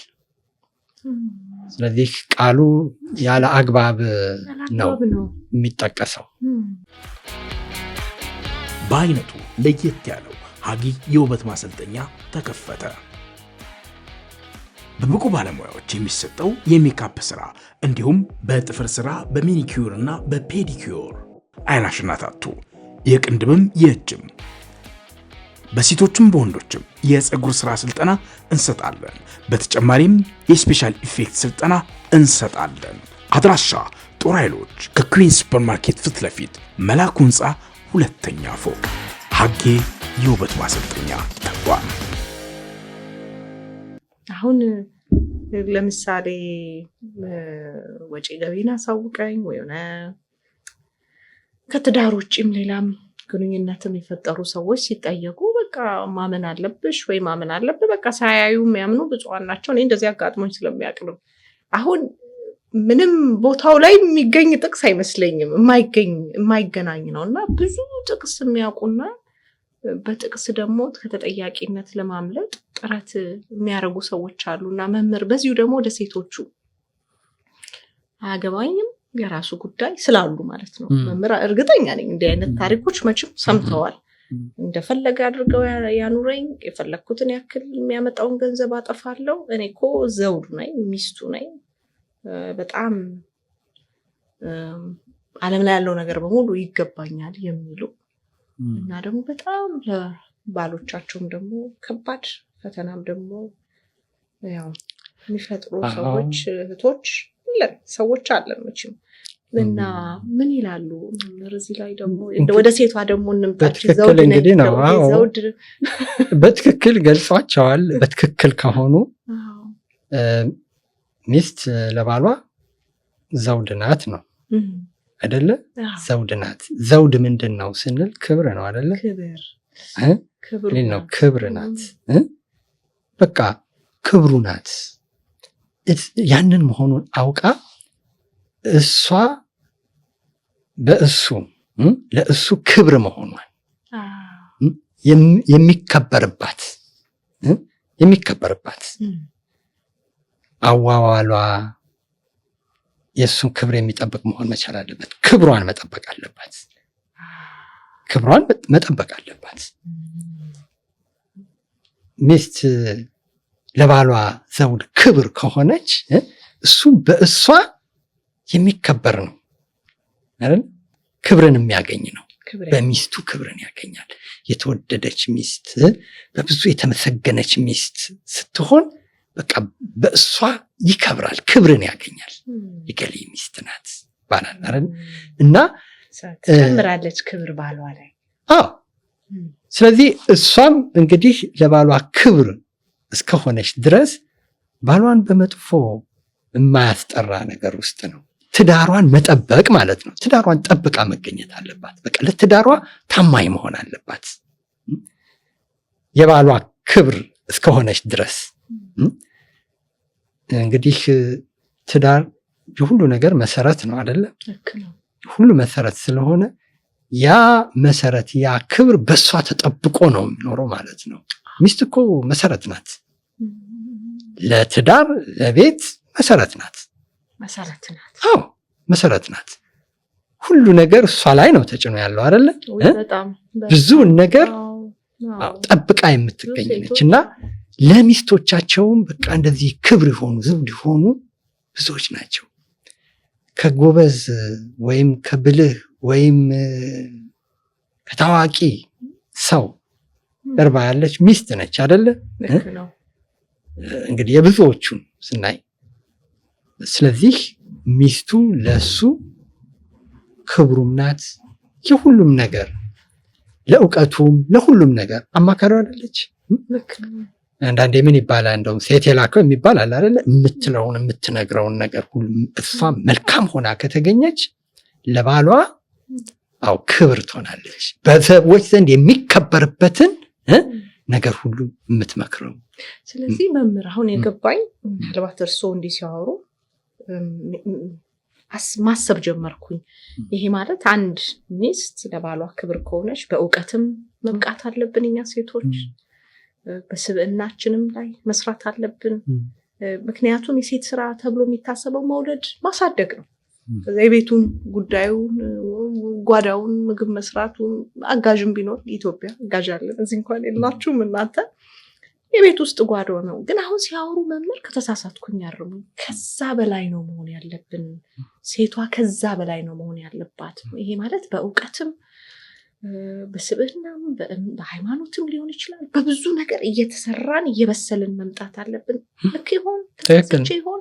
ትክክል ነው። ወጥ ቤቷን ብቻ ነው የምናስበው ልጅ ማሳደግ አመጣልኝ ማለታችን ነው። በቃ ፈገግ ማለታችን ቤት ሲመጣ ከዛ በላይ ነው ማለት እኮ ነው። ክብራውን እርሱ ያሉት እንደው ያ እንግዲህ ለባሏ ክብር እስከሆነ ድረስ በሁሉ ነገር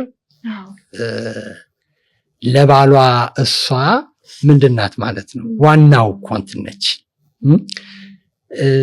በብዙ እናቶች የሴቶችን ታሪክ በመጽሐፍ ቅዱስ ውስጥም ስትመለከቺ ለምሳሌ ሙሴን ማን ነው ሙሴ ያደረገው ስቲ ዮካብድ ነች አይደል እንዴ?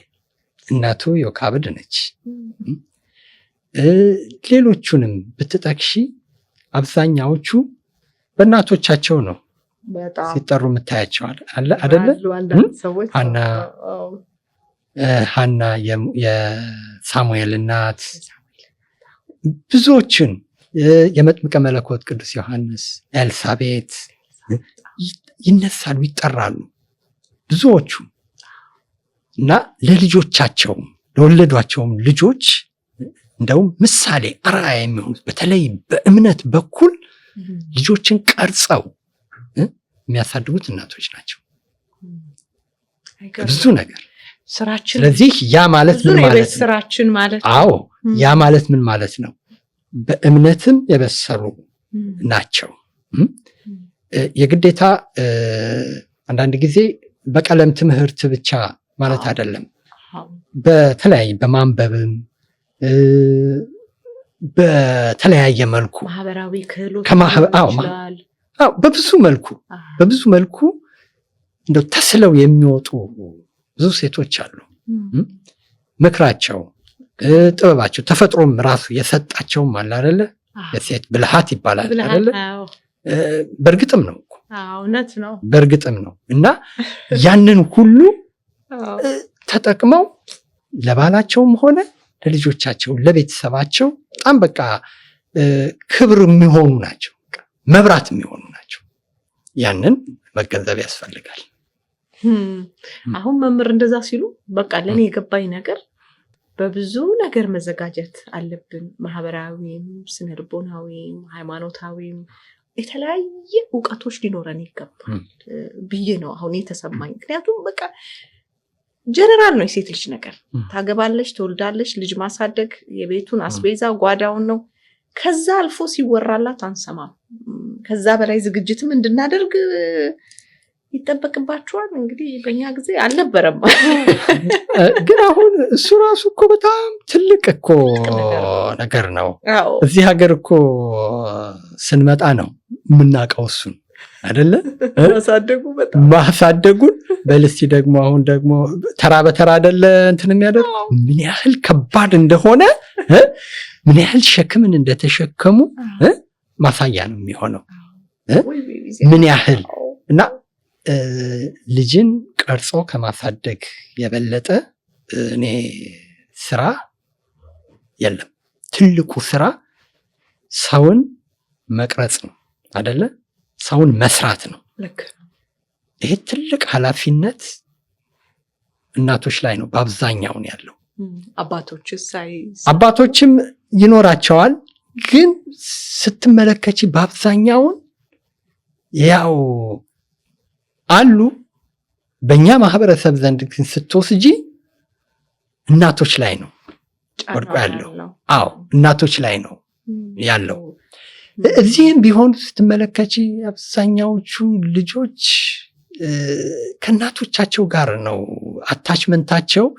ከምን አንጻር እንደሆነ ኢቭን ራሱ ይገርማል እኮ አታችመንቱን ስታይ በቃ በሁሉም እኮ ነው እነሱ ላይ ነው፣ ከእናቶቻቸው ላይ ነው። ልጆች በቃ ከእናቶቻቸው ጋር ያላቸው አታችመንት፣ ለእናቶቻቸው ያላቸው ክብር፣ ይሄ እንግዲህ በእነሱ ላይ ብዙ ሰርተዋል ማለት ነው የሚያሳየው። ግን እንደው መምህር እዚህ ጋር ጨምረው ቢያወሩ በዚህ በአሜሪካን ሀገር አብዛኛው እናትም አባትም ይሰራል ስናየው።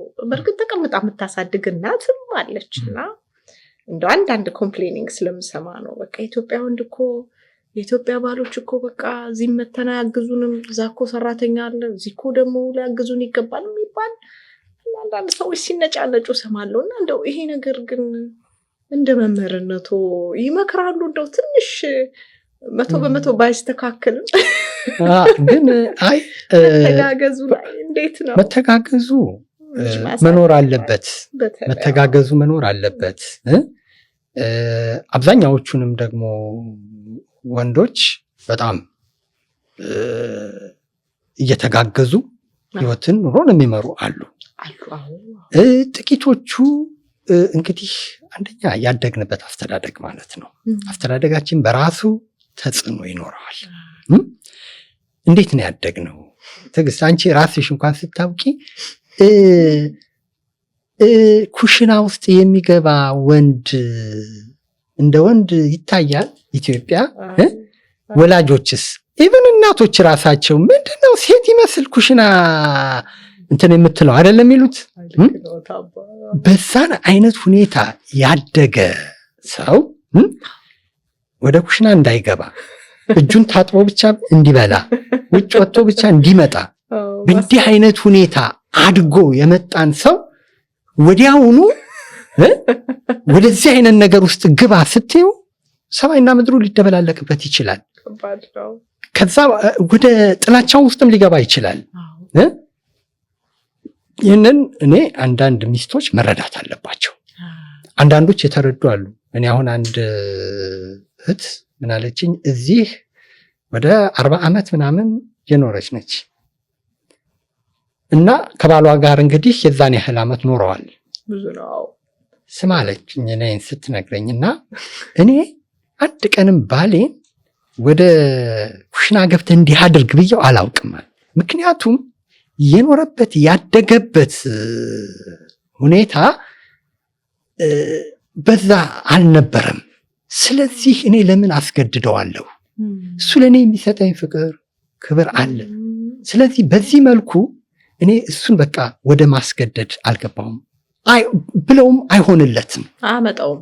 አዎ በቃ አይሆንለትም፣ አያመጣውም። ስለዚህ ይጎዳኛል እኔ ብዬ በፍቅር በሰላም ነው የምንኖረው እስከ ዛሬ ድረስ። እኔ አሁን አንዳንድ ጊዜ አንዳንዶቹም ያበዙታል ብላ እንደው ይህንን ሐሳብ የተናገረቻለ እንረዳቸው ነው እንረዳቸው። አንዳንዱ ደግሞ አለ በቃ በምንም መልኩ መከራ እያየች ስራ ውላ በጣም ስንት ደክማ መታያየ እሷ አብስላ እሷ እንትን አድርጋ እንድትመግበው ደግሞ እሱ ቤት ቁጭ ብሎ እሷ ደክማ ምን ብላ እንድትመጣ ይሄ አለማሰብ ነው የሚሆነው። እና ከእንደዚህ አይነት ነገር በእውነት ይሄ በሽታ ነው፣ ጤነኝነትም አይደለም፣ በሽታ ነው የሚሆነው። መተሳሰብም የለም ማለት ነው። በምንም መልኩ ይሁን ራሱን እንኳን መመገብ መቻል አለበት። ከሱም አልፎ ደክሟት ነው የምትመጣው። ሌላው ቢቀር እንኳን እንደው ያቅሙን ያክል መሞከር አለበት። አማሙቆ ምናምን ቀላል የሆነውን ነገር ወደዛ ራሱን ወደ ማስለመድ መሄድ መቻል አለበት። ዕቃ ማጠብ፣ ዕቃ ማንሳት፣ ቀለል ያሉ ነገሮች አሉ። ብዙ ስራዎችን እገዛ ማድረግ ይኖርበታል። ያለው ህይወት ሁለቱም እኩል ወጥተው ነው የሚገቡት።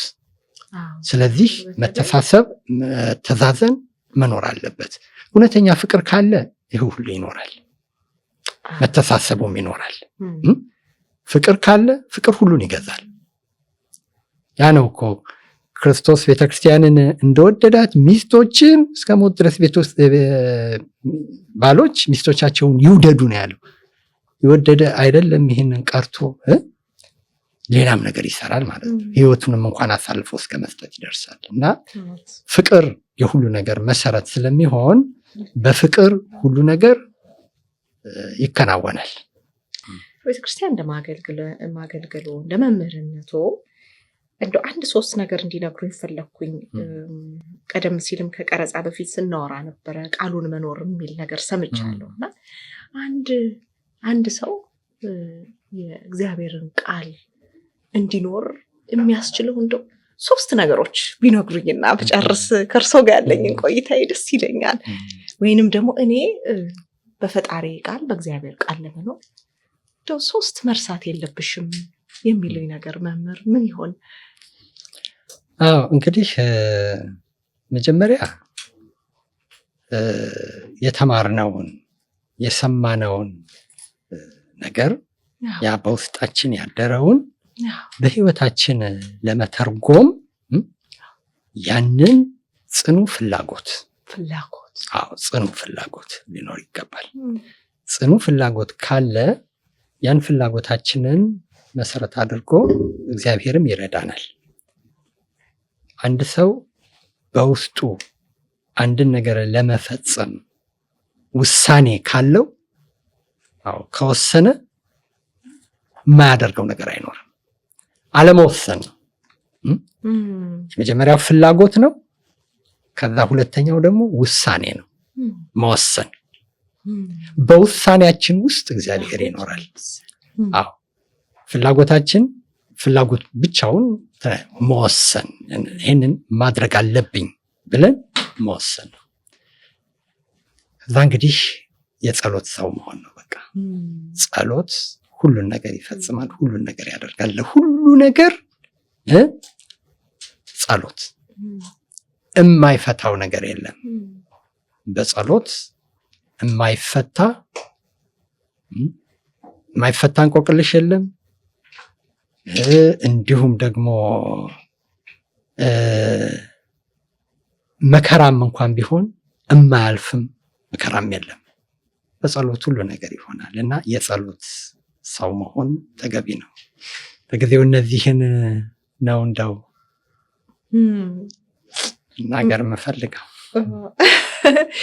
መምህር በጣም በጣም በጣም አድርጌ ነው እውነት የማመሰግነው። እግዚአብሔር ይስጥልኝ። ቀደም ሲል እንዳልኩት ከርቀት ቦታ ነው ነርተው ወደዚህ ጋር የመጡት ከኔ ጋር ቆይታ ለማድረግ እንግዲህ ድሮ ካስተማሯት ተማሪዎች ጋር ማለት ነው። እግዚአብሔር አምላክ ያክብርልኝ። ቆንጆ ቆይታ እኔ የወደድኩት የተማርኩበት ነው እና እኔም ተመልካቾች ብዙ ጠቃሚ ነገሮች ይወስዳሉ ብዬ አስባለሁ እና እርስዎን በጣም አመሰግናለሁ። እግዚአብሔር ያክብርልኝ እንግዳይ ስለነበሩ ስለቆየናል። እኔም እንግዲህ ትዕግስት እግዚአብሔር ይስጥልኝ፣ እግዚአብሔር ያክብርልኝ እላለሁ።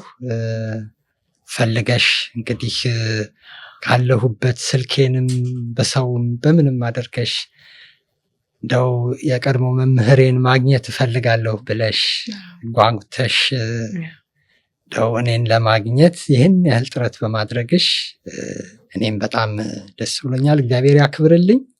እኔም እንግዲህ ተማሪዎቼን እንደዚህ ሳይ በእንዲህ አይነት ስኬት ላይ ሆነው ደግሞ ስመለከት ደስታ ይሰማኛል፣ ደስ ይለኛል። አንዳንድ እንደዚሁ መስካዬ ሳስተምራቸው የነበሩ በተለያየ ስቴት ለአገልግሎት ሲሄድ አገኛቸዋለሁ። አገኛቸዋለሁ እና እንደው ሲያገኙኝ እነሱም ያው ቲቸር ብለው ያው እንደንትን ቲቸር ነው አሁን ቅድም ቲቸር አልኩ እኮ ሳገኘሁት። እንግዲህ በዛ ነው እና ደስ ይላል። የመምህር ትልቅ ደስ የሚለው ነገር በመምህርነት እንግዲህ መስካዬ ዝናብ ወደ 3 ዓመት ያህል እንደዚህ አገልግያለሁ። ያው በዚህ በኬሚስትሪ መምህርነቱ ማለት ነው። ከዛ በፊትም ደግሞ ሌላም ወንጌሉንም ከዛው ጋራ ያው ኬሚስትሪውንም ያዋሃድን እንግዲህ ከእንትኑ ጋር እና አልጠፋም። ያ ቃል በውስጣችሁ አለ ማለት ነው። ብዙዎቻችሁ ላይ ብዙዎች የሚነግሩኝ ያንን ነው እና ያዛ የተማርነው እስካሁን አለ እና ቤተክርስቲያንንም እንድንወድ አድርጎናል፣ እምነታችንንም እንድንጠብቅ አድርጎናል ሲሉኝ በጣም ነው ደስ የሚለኝ። እግዚአብሔር እንግዲህ በሱ በራሱ ፈቃዱ ያደረገው ነገር ስለሆነ ምክንያት ስላደረገኝ ደስ ይለኛል። እንግዲህ መምህርዬ በጣም እኛም በጣም ደስተኛ ነን።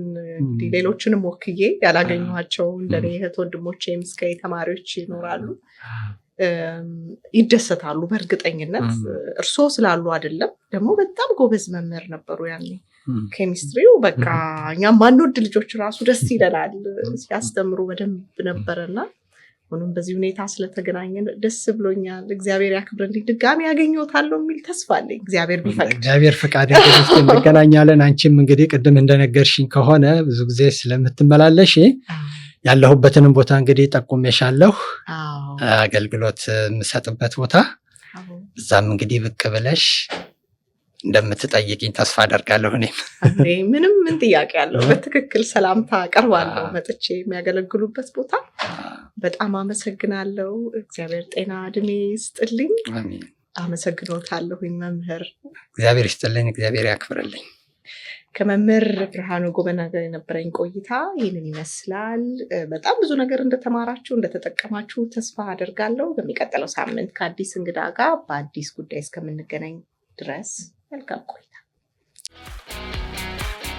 በአይነቱ ለየት ያለው ሀጊ የውበት ማሰልጠኛ ተከፈተ።